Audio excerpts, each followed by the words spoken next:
Tusikilize Roho wa Mungu anataka kusema na sisi kitu gani. Haleluya. Nimeandika kwa mtu aliye hapo nyumbani, aliye hapo mkutanoni, aliye ng'ambo ile, asikilize habari za Mungu. Nimeandika hapo ulipojificha, hapo ulipojificha unaonekana. Acha hiyo tabia. Hapo ulipojificha panaonekana. Acha hiyo tabia. Unajua watu wamezoea kufanya dhambi gizani. Wanafanya dhambi usiku, wanadhani hawaonekani. Wengine wanachukua wake za watu, wanaenda mbali kidogo na mji kwenye gesti za mroho, wanafikiri hawaonekani. Wengine wanachukua wake za watu, wengine wanaenda kunywa bia huko Zambia, wanafikiri hawaonekani Tanzania. Lakini leo nimeandika hapo ulipojificha panaonekana. Badilisha hiyo tabia. Haleluya. Tukisoma maandiko katika Wakorintho wa pili 5:10 tutaona jinsi Mungu ambavyo anaweza kuona kila mtu alipo. Mungu amefanya kama kutega CCTV kwa kila binadamu. Kila binadamu anapotembea, Mungu ametega CCTV yake. Anaona kila anachokifanya. Anayeruka usiku na ungo, anaruka huku CCTV ya Mungu kiwe namfuata. Anayeenda kirabuni kunywa kwa siri, anaenda huku CCTV ya Mungu inamfuata. Unajua CCTV ya Mungu ni nini? Unaifahamu CCTV ya Mungu? Hapo mwanzo Mungu aliumba binadamu, alimfinyanga kwa udongo, udongo ukalala chini, hauwezi kuinuka, hauwezi kusema wala kutembea. Mungu akapulizia uhai wake ndani ya mwili wa binadamu.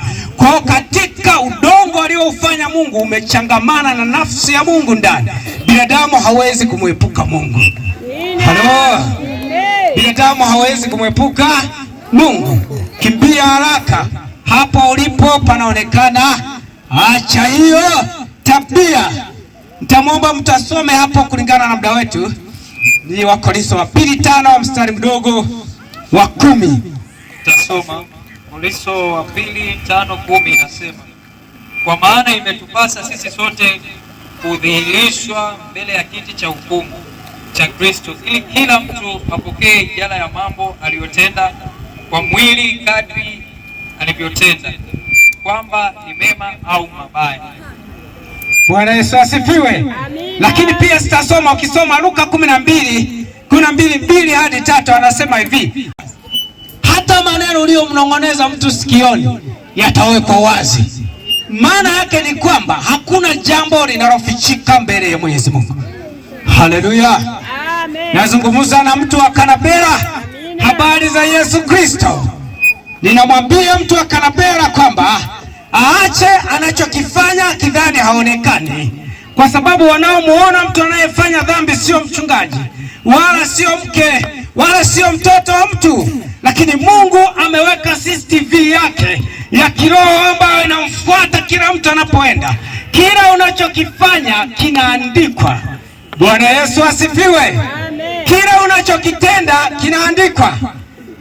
Kila unapotembea na mke wa mtu, Biblia imeweka wazi, vyote vinarekodiwa. Kila unapomteta mtu kinarekodiwa.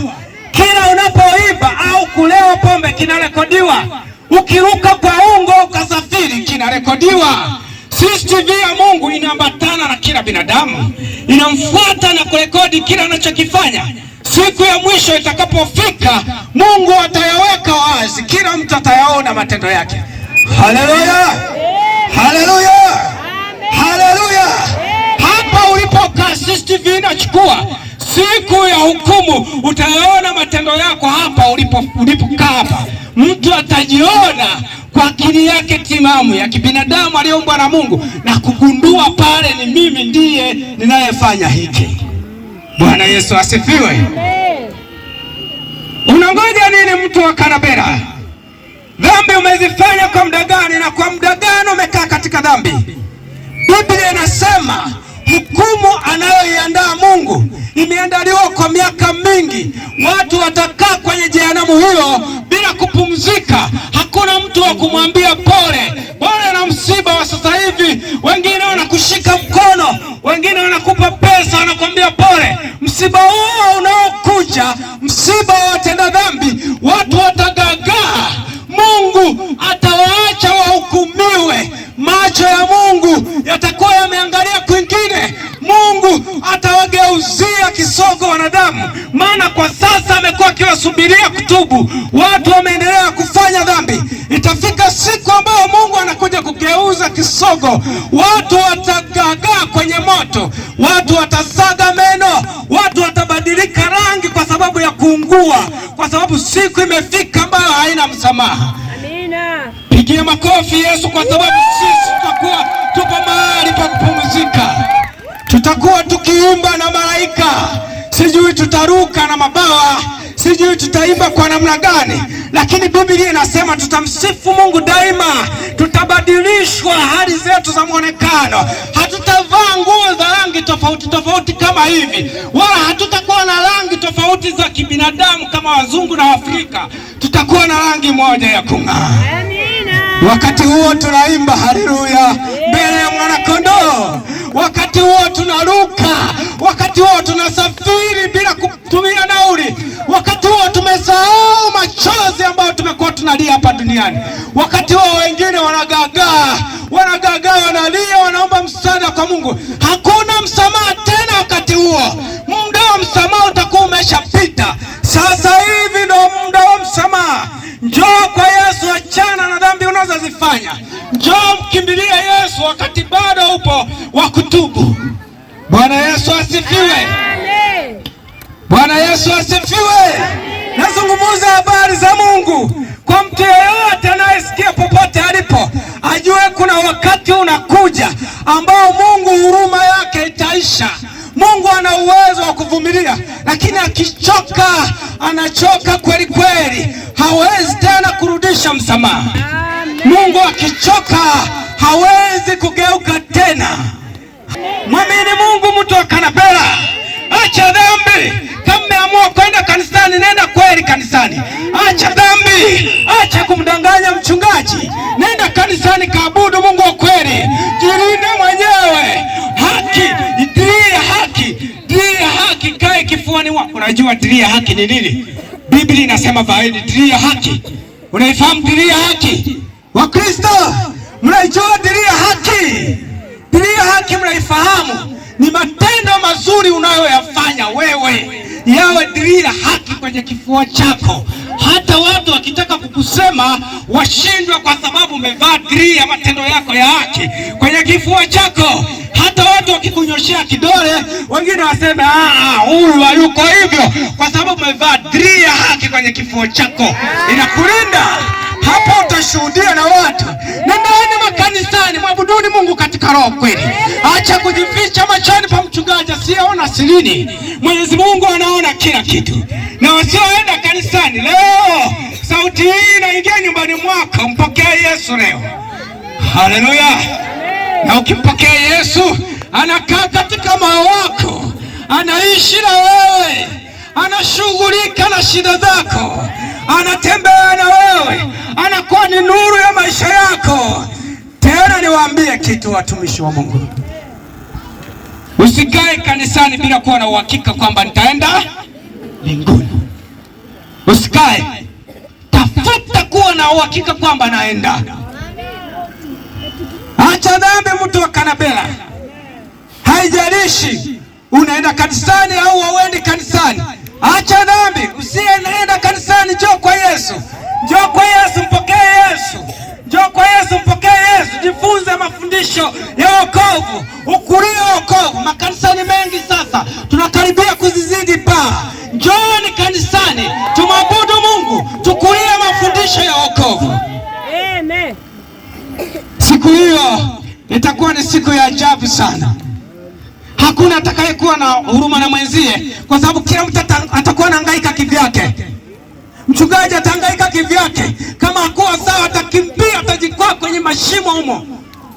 atakimbia, atavunjika miguu. Mchungaji anakimbia, kutakuwa na hali ya utisho wa ajabu. Moyo unamwambia mtu kimbia tu, kuna hali inatisha.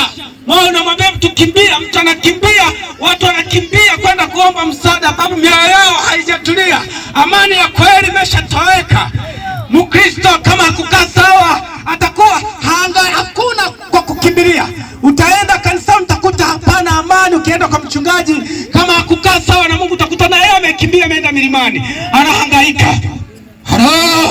Huu ni wakati wa kuambiana kweli. Tuache kuambia watu, kuwadanganya.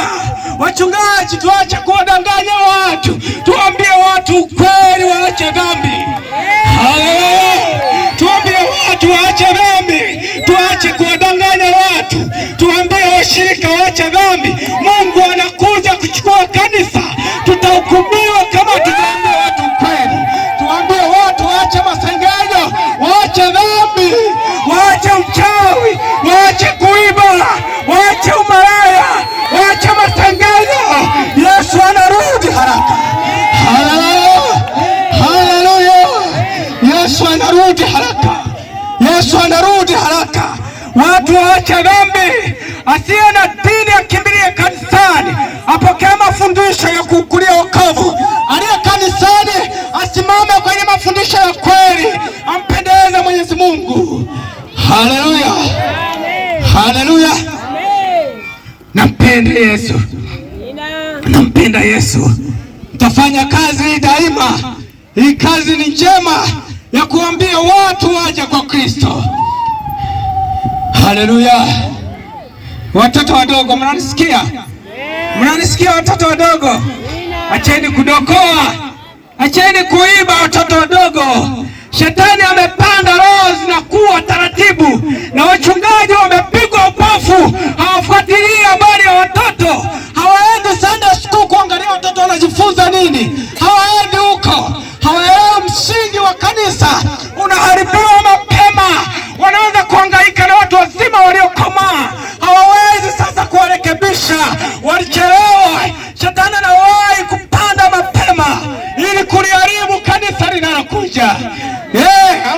Amkeni, amkeni, amkeni, mumjue shetani vizuri. Amkeni, amkeni, amkeni watumishi wa Mungu. Msishughulike na watu wakubwa tu. Mapando yanapandwa mapema kabisa. Halo, changamuka. Yesu anakuja kuchukua kanisa. Haleluya. Mungu atusaidie sana. Naona uchungu sana kufanya kazi ya Mungu, eti nije nishindwe kuona ufalme wako. Nitoe sadaka, nisafiri nikahubiri huko na huko, nije nishindwe kuona ufalme wake. Afadhali kuacha kama naona siwezi kumfuata Kristo. Nimeamua kumfuata Kristo kweli kweli, na nataka akija nichukue, kwa sababu nitawekeza kwake. Piga makofi kwa Yesu. Yesu anarudi haraka kuchukua kanisa lake. Tutasema kote, tutamwambia kila mtu habari za Mungu, tutamwaga mbegu za ufalme, zitaota kwenye vichwa vya watu. Watu watabadilika tabia zao wakiwa kanisani. Watu wataokoka, watakuja kwa Yesu. Makanisa yatakuwa kama paradiso. Watu watapendana kwa sababu wamepokea wokovu wa kweli. Masengenyo hayatakuwepo makanisani kwa sababu watu wamepokea wokovu wa kweli. Roho Mtakatifu atapita katika makanisa. Makanisa yatakuwa na upendo. Amani ya Kristo itajaa katika makanisa.